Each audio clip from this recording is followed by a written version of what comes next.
जय हिंद दोस्तों आज की वीडियो में हम भारतीय वायुसेना के बारे में जानेंगे कि भारतीय वायुसेना क्या है और इसमें कैसे हम ज्वाइन हो सकते हैं। तो चलिए दोस्तों हम शुरू करते हैं इस वीडियो को। अगर आपको यह वीडियो अच्छी लगेगी तो वीडियो को लाइक करिएगा और चैनल को सब्सक्राइब करना ना भूलिएगा। तो दोस्तों हम शुरू करते हैं। तो दोस्तों इंडियन एयरफोर्स यानी भारतीय वायुसेना ये एक बहुत ही अच्छी और रिस्पेक्ट वाली जॉब में से एक ही है। इंडिया में बहुत से स्टूडेंट लोग 12वीं पास करने के बाद अपना करियर इंडियन एयरफोर्स में बनाना चाहते हैं, लेकिन कुछ लोग बिना पूरी जानकारी के लिए इंडियन एयरफोर्स के बारे में इस एग्ज़ाम को देने के लिए बैठ जाते हैं और अंत में उन्हें कामयाबी नहीं मिलती।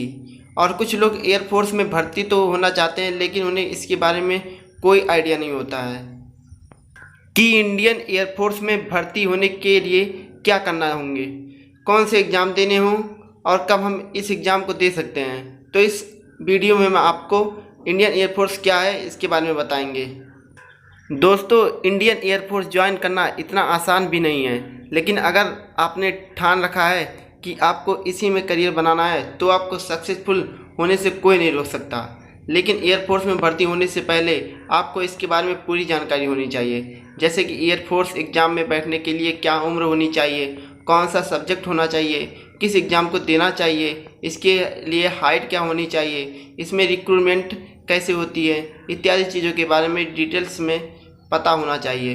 तो आइए सबसे पहले जानते हैं इंडियन एयरफोर्स क्या होता है। तो दोस्तों इंडियन एयरफोर्स, जिसे हम भारतीय वायुसेना के नाम से भी जानते हैं, इसे शॉर्ट में IAF भी कहते हैं, जिसका पूरा नाम इंडियन एयरफोर्स है।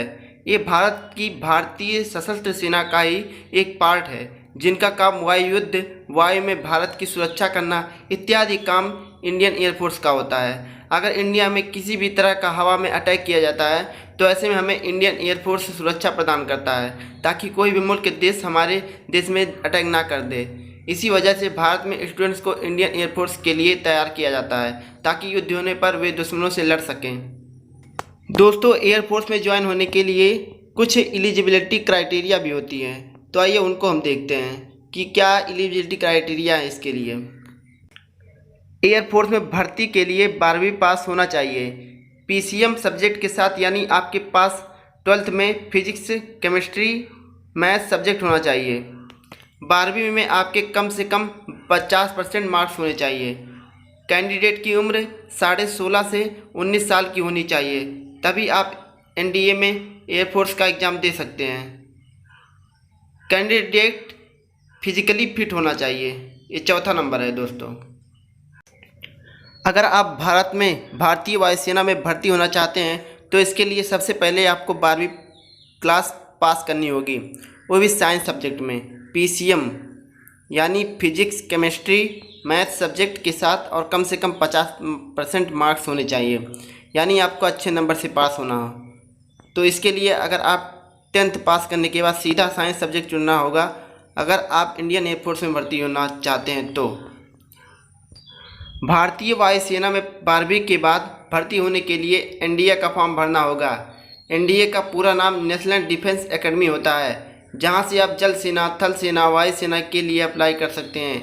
यह एग्ज़ाम हर साल UPSC कंडक्ट करता है, जो कि साल में 2 बार होते हैं, जो कि अप्रैल और सितंबर में होता है, और इसके फॉर्म हर साल जून और दिसंबर में निकलते हैं। तो आपको इस फॉर्म को भरना होगा अगर आप भारतीय वायुसेना में भर्ती होना चाहते हैं, और इस एग्ज़ाम को क्लियर करना होगा।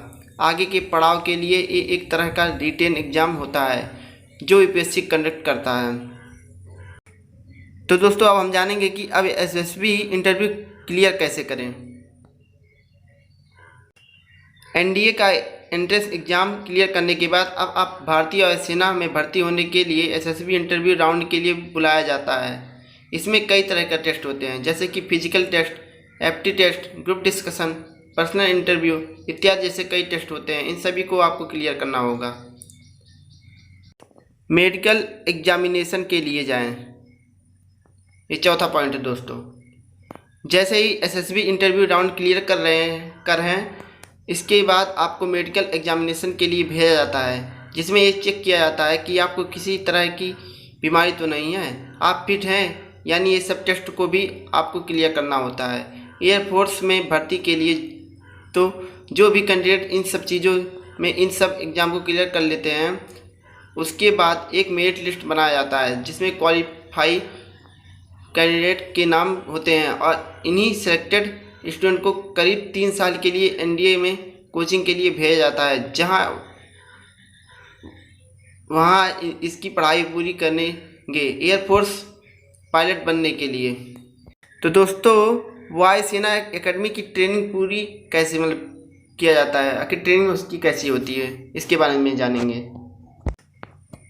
जैसे ही आप 3 साल एनडीए में कोचिंग की पूरी कर लेते हैं, इसके बाद वायुसेना एकेडमी जो कि हैदराबाद में है वह भेजा जाता है, जहां आपको 1 साल तक एयरफोर्स की ट्रेनिंग दी जाती है। इन सभी एग्जाम में क्लियर करने के बाद आपको भारतीय वायुसेना यानी में इंडियन एयरफोर्स में एक ऑफिसर का पद दिया जाता है। इसके बाद आप एयरफोर्स के ऑफिसर कहलाते हैं। तो ये सारे प्रोसीजर होते हैं, यही स्टेप बाय स्टेप प्रोसेस है। अगर आपको इंडियन एयरफोर्स ज्वाइन करना है तो आपको इन्हीं सब चीज़ों को फॉलो करना होगा, और तो इस तरह आप भारतीय वायुसेना ज्वाइन कर सकते हैं। तो दोस्तों, आज की वीडियो में यहीं पर समाप्त करते हैं। जय हिंद। अगर वीडियो आपको अच्छी लगी हो तो वीडियो को लाइक करें और चैनल को सब्सक्राइब करना ना भूलें। धन्यवाद। तो मिलते हैं नेक्स्ट वीडियो में, तब तक के लिए बाय।